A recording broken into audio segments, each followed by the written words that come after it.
Hi everybody, I'm Jack the Rambling Raconteur. I hope they're having a good start to this week.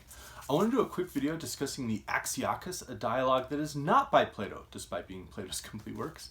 It does have Socrates, but it's pretty emphatically not by Plato. So I want to give a quick discussion of, what happens, what are the arguments that Socrates presents, this version of Socrates presents in the Axiochus, and then a quick discussion of how this dialogue corresponds to some of the other Platonic dialogues, and even a couple of other classical philosophers, and then just go into why it's probably not by Plato.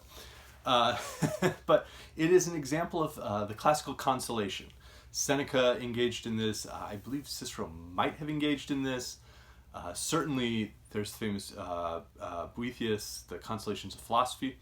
And what sets the Axiochus apart is that it is curiously a consolation to someone who is on his deathbed, rather than a consolation to someone who has lost a spouse or a close friend. And so that's kind of a unique difference.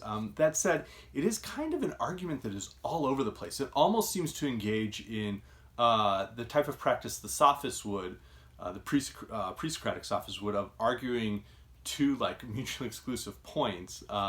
In this case, Socrates presents two wildly different reasons that Axiochus doesn't need to be afraid of death.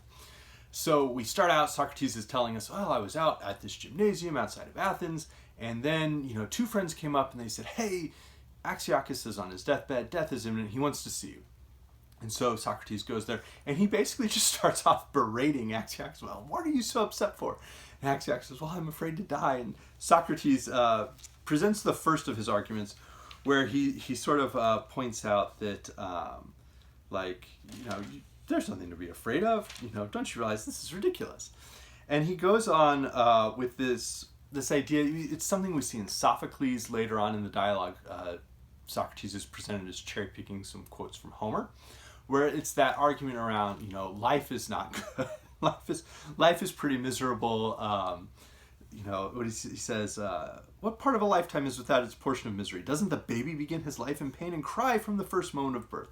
Certainly he lacks no occasion for suffering. Hunger and thirst and cold and heat and hard knocks distress him, and he can't yet say what the problem is. Crying is his only way of expressing discomfort. Earlier, he talked about the idea that the mortal body is basically a prison for the immortal soul, and so death is actually okay because you're going to set that immortal soul free. And which is not dissimilar from the argument Xenophon presents in his version of the Apology of Socrates, for Socrates saying he's not really afraid to die. And Axiochus cleverly replies, well, Socrates, if you think that living is bad, why do you remain alive? Especially since you puzzle your brain about these things, and you're much cleverer than the rest of us. And Socrates says, well, I don't actually know anything. I got to keep exploring. But it's clear that this argument is not quite working. And so we move on from this cynical,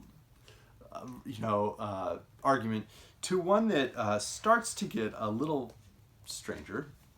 He goes, as far as the living are concerned, death does not exist, and the dead do not exist. Therefore, death is of no concern to you now, for you are not dead. Nor if something should happen to you will it concern you, for you will not exist. And this is almost an Epicurean idea, and this is where we can start to see that probably this is not by Plato. This is not from, what would it be, the 4th century BC. It's a little later. He adds in, so he presents this argument, and Axiochus goes, my mind doesn't understand them and is distracted by the fancy talk.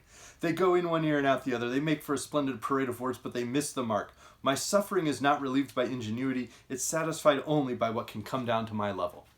Now, personally, and I'll talk about this at the end, I think that might be a riff on the Sophists and on later practices, later in schools of philosophy, to almost do these showy arguments and showy displays of rhetoric. That Axiochus, that line by Axiochus is actually kind of like a dig at that type of rhetoric and that type of philosophy and argument. But ultimately, Axiochus, having decided that, well, maybe I'm not afraid of death anymore, Socrates then goes, but let me give you another argument. And we now have the aspect where Socrates presents something that is a bastardization of his arguments in the Phaedo, where he goes on a long description of what he expects the afterlife to be. Here we basically get, well, you know, the universe is a sphere and Earth is in the middle, so if there's a heaven here, the afterlife down below is still a place where the gods are. It's kind of like, you know, the heaven where in the sky where the gods are. So it can't be that bad. And if you've lived a just life, you know, you're going to go out there and Minos and Rhadamanthus will see you.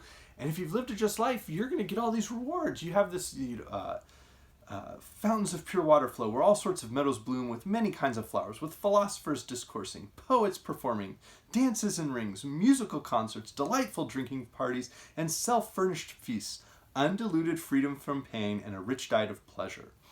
And so ultimately Axiochus goes like, that doesn't sound so bad.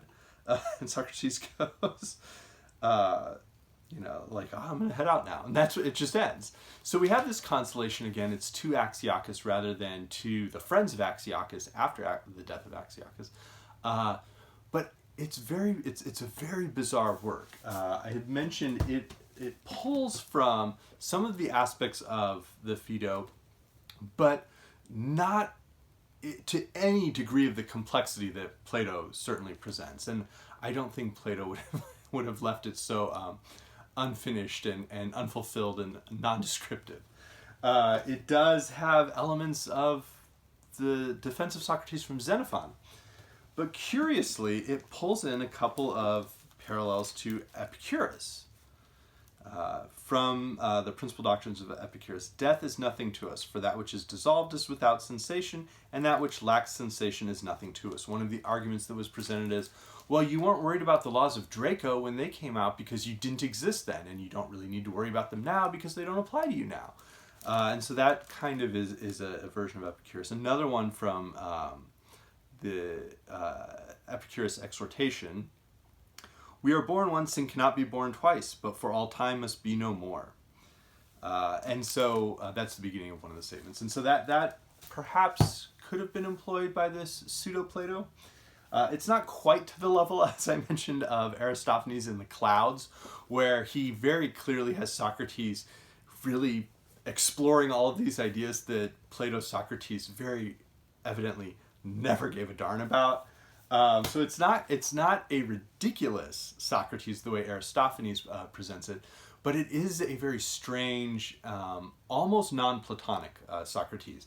As I mentioned, he seems to provide two mutually exclusive arguments that arrive at the same point, but are very different concepts. And that is somewhat similar, somewhat analogous to what the pre-Socratic Sophists would engage in, where they would argue one side of an argument and it would seem irrefutable, and then they would argue the other side of the argument and it would seem irrefutable, and they would say, pay me and I'll teach you how to do that too. Basically just be a liar. And later philosophical schools would develop that idea of showing multiple arguments, and that perhaps it stems both from the Sophists and from Plato, Socrates.